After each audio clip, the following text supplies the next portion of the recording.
오늘 본문은 사도행전 16장 1절에서 15절의 말씀인데요. 11절에서 15절까지만 읽도록 하겠습니다. 우리가 드로아에서 배로 떠나 사모드라게로 직행하여 이튿날 네아폴리로 가고 거기서 빌립보에 이르니 이는 마게도냐 지방의 첫 성이요 또 로마의 식민지라. 이 성에서 수일을 유하다가 안식일에 우리가 기도할 곳이 있을까 하여 문 밖 강가에 나가 거기 앉아서 모인 여자들에게 말하는데, 두아디아라 시에 있는 자색 옷감 장사로서 하나님을 섬기는 루디아라 하는 한 여자가 말을 듣고 있을 때에 주께서 그 마음을 열어 바울의 말을 따르게 하신지라. 그와 그 집이 다 세례를 받고 우리에게 청하여 이르되, 만일 나를 주 믿는 자로 알거든 내 집에 들어와 유하라 하고 강건하여 머물게 하니라. 아멘. 아침 묵상을 들으시는 모든 성도님들에게 하나님의 은혜가 있기를 간절히 소망합니다. 바울은 1차 전도 여행 때 방문했던 아시아, 이 루스드라와 더베를 재차 방문했습니다. 여기서 아시아는 지금의 터키를 의미합니다. 이름이 바뀌었죠. 튀르키예라고 하죠. 이 루스드라, 이 더베도요, 이 튀르키예의 땅입니다. 그곳에 바울은 디모데를 만납니다. 디모데는요, 어머니는 유대인이고 아버지는 헬라인이었습니다. 다문화 가정의 사람이었죠. 그래서 양쪽의 언어, 양쪽의 문화의 장벽을 뛰어넘을 수 있는 사람이기도 했습니다. 거기다가 디모데는요, 사람들에게 칭찬받는 사람이라고 표현되어 있습니다. 성품이 좋았다는 거죠.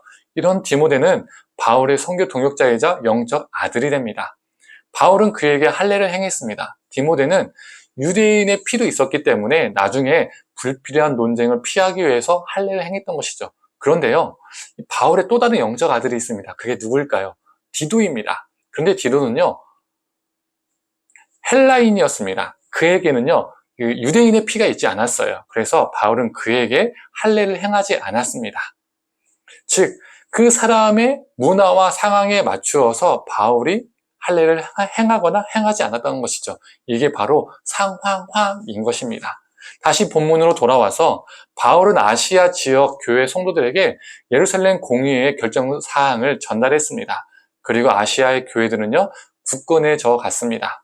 그런데 갑자기 느닷없이 성령이 아시아에서 말씀을 전하지 못하게 하셨습니다. 바울의 상황을요, 막은 것이죠. 그래서 바울은 비두니아로 가고자 했습니다. 바울이 있었던 루스드라는요, 이 튀르키예의 남쪽이었다면 이 비두니아는요, 이 튀르키예의 북쪽 땅입니다. 즉, 바울은 튀르키예의 남쪽 땅에서 튀르키예 북쪽 땅으로 이동하고자 했던 것입니다. 그런데 7절을 보면 예수의 영이, 즉 성령이 이번에도 허락지 않았어요. 하나님은 바울이 가고자 하는 길을요, 또 막으셨습니다. 이때 바울의 마음이 어땠을까요? 아무렇지도 않았을까요? 그도 사람이잖아요. 자신이 계획한 것이 어그러지고 자신이 생각했던 것이 막혔습니다. 하나님이 다 막으신 거예요. 그에게 답답함, 좌절감, 낙심감이 있었을 겁니다. 우리도 어떻습니까? 우리의 계획과 생각들이 어그러질 때가 있습니다. 내가 생각했던 것과 내가 기대했던 것과 상황이 다르게 흘러가는 거예요. 모든 상황이 다 막혀 있는 것처럼 느껴질 때가 있습니다. 그래서 하나님, 왜 그러십니까? 라고 우리가 물을 때 있지 않습니까? 저도 그럴 때가 있어요. 하나님은 바울의 길을 한 번도 아니고요, 2번이나 막으셨습니다. 그리고 그는 그 드로아라는 지역으로 향하게 되었습니다. 그곳에서 그는 환상을 보게 되었죠. 마게도냐 한 사람이 그 환상 속에서 나타나서 도와달라, 마게도냐로 와서 도와달라라는 그 간청함을 그는 환상 속에서 보게 됩니다. 이 환상을 하나님의 뜻으로 받아들이고 바울은 마게도니아 행을 결정합니다. 그리고 바울은 이 마게도니아에 있는 빌립보에 도착합니다. 빌립보는 어떤 곳이죠?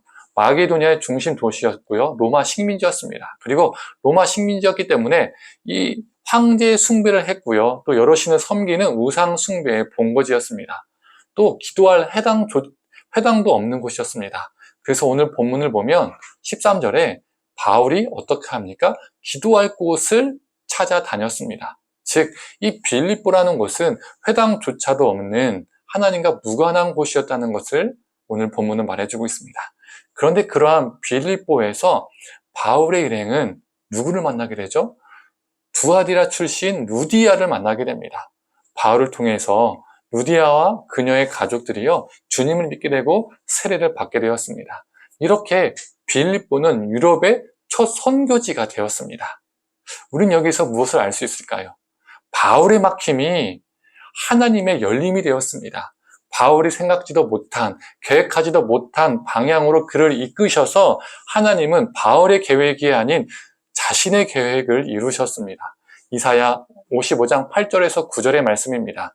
이는 내 생각이 너희 생각과 다르며 내 길은 너희 길과 다름이니라. 여호와의 말씀이니라. 이는 하늘이 땅보다 높음 같이 내 길은 너희의 길보다 높으며 내 생각은 너희의 생각보다 높음이니라. 앞에서도 언급했지만 우리의 계획과 생각들이 어그러질 때가 있습니다. 내가 생각했던 것과 내가 기대했던 것과 상황이 다르게 흘러가는 거죠. 모든 상황이 다 막혀있는 것처럼 느껴질 때가 있습니다. 그때 우리는 낙심하기도 하고 좌절하기도 하고 막막함을 느끼기도 합니다. 그런데 이걸 기억했으면 좋겠습니다. 하나님의 생각은 우리의 생각보다 깊고 하나님의 길은 우리의 길보다 높습니다. 우리가 하나님의 생각과 하나님의 길을 다 이해할 수 없지만, 그래서 답답할 때가 있지만, 막막할 때가 있지만, 나의 막힘이 하나님의 막힘은 아니다라는 것입니다. 하나님은 우리의 막힘을 통해서도 자신의 역사를 이루어 가십니다. 사랑하는 성도님들, 우리의 인생이 막힌 것 같고 꼬인 것 같고 뺑뺑 돌아가는 것처럼 느껴질 때 오늘 본문 말씀을 기억했으면 좋겠습니다. 우리 하나님은 선하시기 때문에 우리의 인생이 막히는 그 순간에도, 우리가 뺑뺑뺑 돌아가는 그 순간에도 우리 하나님은 함께 하시고 우리를 선하게 이끄십니다. 우리가 어떤 상황에 놓여 있어도 우리가 하나님께 순종하는 그 삶을 산다면 우리 하나님은 어떠한 방식으로든 선하게 우리를 자신의 도구로 사용하십니다. 이것을 믿고 오늘 하루도 주님을 붙잡고 의지하며 살아가는 저와 성도님들 되기를 간절히 소망합니다. 함께 기도하겠습니다. 하나님, 바울의 막힘이 하나님의 막힘이 아니라 하나님의 열림을 보게 됩니다. 참 하나님, 우리가 인생 살아갈 때 우리 인생이 막힌 것 같고 우리 뜻대로, 우리 계획대로, 우리 기대대로 되지 않을 때가 있습니다. 그래서 실망하고 낙심할 때가 있습니다. 하나님, 그 순간 하나님의 뜻을 구하게 하여 주시옵소서. 하나님을 붙잡게 하여 주시옵소서. 우리의 막힘이 하나님의 막힘이 아님을 기억하고 그 우리의 막힘을 통하여서도 하나님께서 역사하시고 선하게 이끄신다는 걸 기억하고 우리가 그를 붙잡고 나아가게 하여 주시옵소서. 주님 의지하게 하여 주시옵소서. 감사드리며 사랑에 많으신 예수님의 이름으로 기도드립니다. 아멘.